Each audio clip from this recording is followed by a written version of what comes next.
Hello friends, कसे आहात तुम्ही? दिशा टेस्टी किचनमध्ये तुमचं स्वागत आहे। आज आपण बघणार आहोत पुरणपोळी। त्यासाठी लागणारे साहित्य, पुरणाचं साहित्य आधी आपण बघूया। मी ते 2 वाट्या चणा डाळ घेतलेली आहे। ती मी ओव्हरनाईट भिजवून ठेवली आहे। त्याच्यानंतर मी ती कुकरमध्ये शिजवून घेतली। शिजवताना त्याच्यात मी अर्धा चमचा हळद, 4-5 लवंगा, अर्धा इंच दालचिनी घातलेली आहे। चिमूटभर मीठ, जास्त मीठ आपल्याला घालायचं नाहीये। आणि थोडंसं तेल टाकल्याने आपली डाळ सांडत नाही। ती शिजवून घेतल्यावरती 4 शिट्यांमध्ये ती एकदम चांगली मऊ शिजली गेली आहे बघा। त्याच्यानंतर मी ती व्यवस्थित गाळून घेतलेली आहे। त्याचं पाणी मी टाकत नाहीये। त्याची आपण कटाची आमटी बघायची आहे। कटाच्या आमटीची रेसिपीची लिंक तुम्हाला डिस्क्रिप्शन बॉक्समध्ये मिळेल। त्यानंतर जेवढी डाळ घेतली आहे तेवढाच गूळ आपल्याला घ्यायचा आहे आणि वेलची। आता आपण रेसिपीला सुरुवात करूया। ही उकडलेली जी डाळ आहे ती मी स्मॅशरने स्मॅश करून घेते। तुम्ही रवीनी पण करू शकता।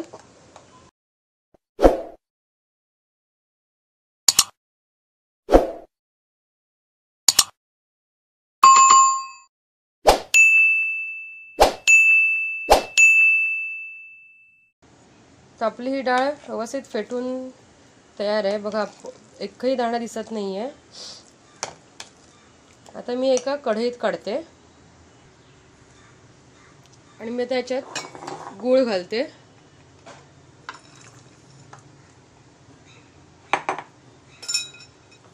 आपल्याला सुरुवातीला गॅस एकदम स्लोच ठेवायचा आहे, नाहीतर डाळ खालती चिकटायला लागेल।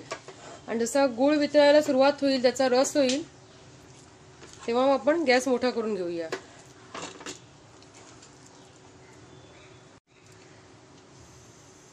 आता आपला गूळ वितळायला सुरुवात झालेली आहे।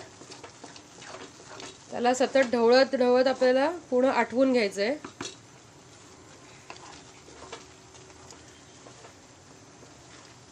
गॅस जास्त मोठा ठेवायचा नाहीये, मीडियम फ्लेम वरतीच आपल्याला करायचं आहे। ह्या पद्धतीने केल्याने आपल्याला पुरण यंत्र वगैरे वापरायची गरज नाही। पटकन होतो पुरण आपलं तयार। आता आपले पुरण ते होईपर्यंत आपण बाजूला पीठ मळून घेऊया। ते आता घट्ट व्हायला तशी सुरुवात झालेली आहे, अजून थोडा वेळ जाईल याला। याच्या पीठ मळताना मी 2 वाट्या गव्हाचं पीठ घेतलेलं आहे, 2 वाट्या मैदा घेतलेला आहे। तुम्ही पूर्ण गव्हाचं पीठ किंवा पूर्ण मैदा पण घेऊ शकता। त्याच्यात आपल्याला थोडंसं मीठ घालायचं आहे। पोळ्यांसाठी घालतो तितकं नाही लागणार आपल्याला, थोडंसंच घालायचं आहे।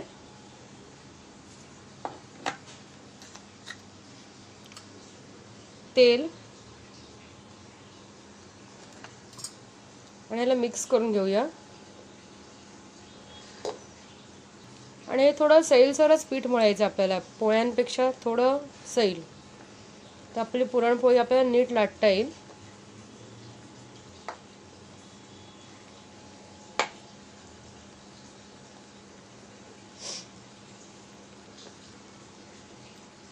आता सणांचे दिवस आपले चालू झालेले आहेत, तर मध्ये मध्ये आपण पुरणपोळी बनवू शकतो। ह्या पद्धतीने बनवली तर ती अगदी सोपी आणि पटकन होईल।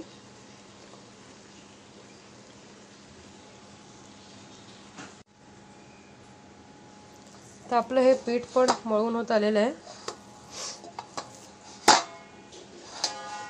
त्याला थोडं जास्त आपल्याला तेल लावायचं आहे, म्हणजे पोळ्या एकदम सॉफ्ट होतील।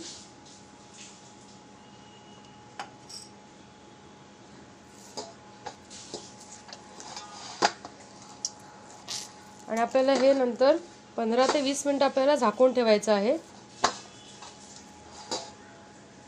म्हणजे आपलं पीठ चांगलं मुरेल। आता आपलं हे पुरण घट्ट व्हायला सुरुवात झाली आहे बघा। आता आपण ह्या वेळेला याच्यात वेलची पावडर घालूया।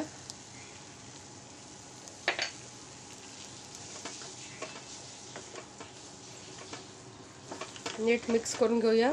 आणि आणखीन आपल्याला थोडंसं हे घट्ट करायचं आहे। हा चमचा आपल्याला ह्याच्यात असा उभा घट्ट राहायला पाहिजे. थोडासा तो हे होतोय, आपण अजून थोडंसं घट्ट करून घेऊया. 2 मिनिटात हे आपलं पुरण रेडी होऊन जाईल. ते अर्धा तास झालेलं आहे. पीठ पण व्यवस्थित मऊ झालेलं आहे.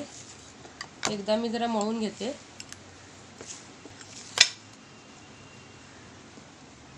एक छोटासा गोळा घेऊया.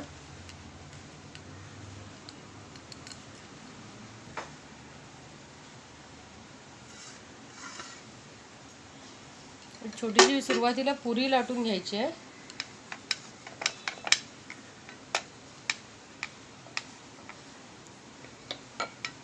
आणि त्याच्यात आता आपलं हे पुरण आहे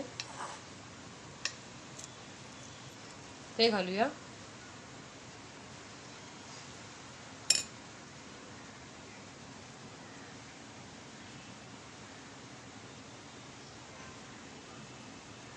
मोदकाप्रमाणे आपण याला बंद करून घेऊया.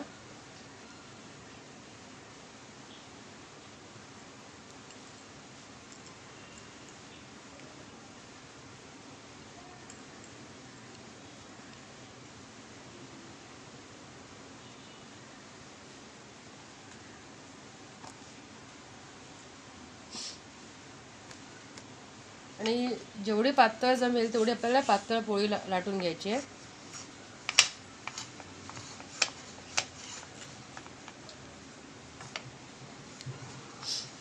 तवा पण मी बाजूला तापत ठेवलेला आहे.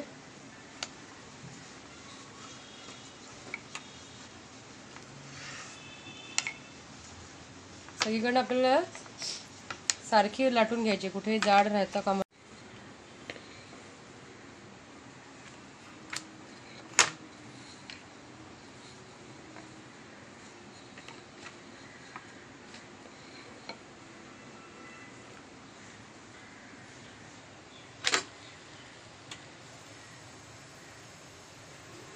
ह्याला आपण तूप किंवा तेल लावू शकतो.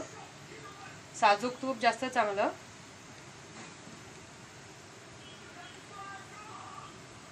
घरच्या घरी आपण तूप बनवू शकतो. त्याचा पण मी व्हिडिओ अपलोड केलेला आहे. त्याची लिंक मी डिस्क्रिप्शन बॉक्समध्ये टाकते.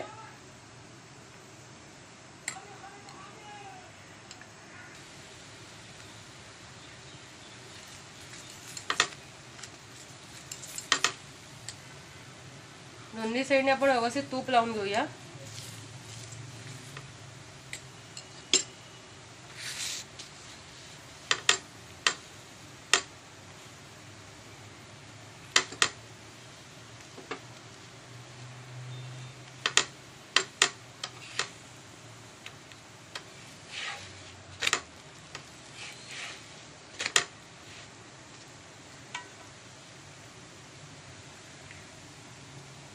आपली पुरणपोळी आता रेडी आहे. मी प्लेटमध्ये काढून घेते.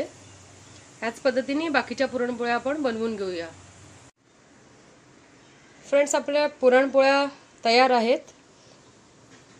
एकदम नरम लुसलुशीत झालेल्या आहेत. तुम्ही बघू शकता त्याचा पापुद्रा पण किती पातळ आहे तो. पण कटाची आमटी नुसतं दूध किंवा तुपाबरोबर फार छान लागतात. तुम्ही नक्की ट्राय करा आणि मला कमेंट करा. व्हिडिओ आवडला असेल तर लाईक करा, शेअर करा, चॅनलला सबस्क्राईब करा आणि बेल बटनला क्लिक करा. थँक्यू.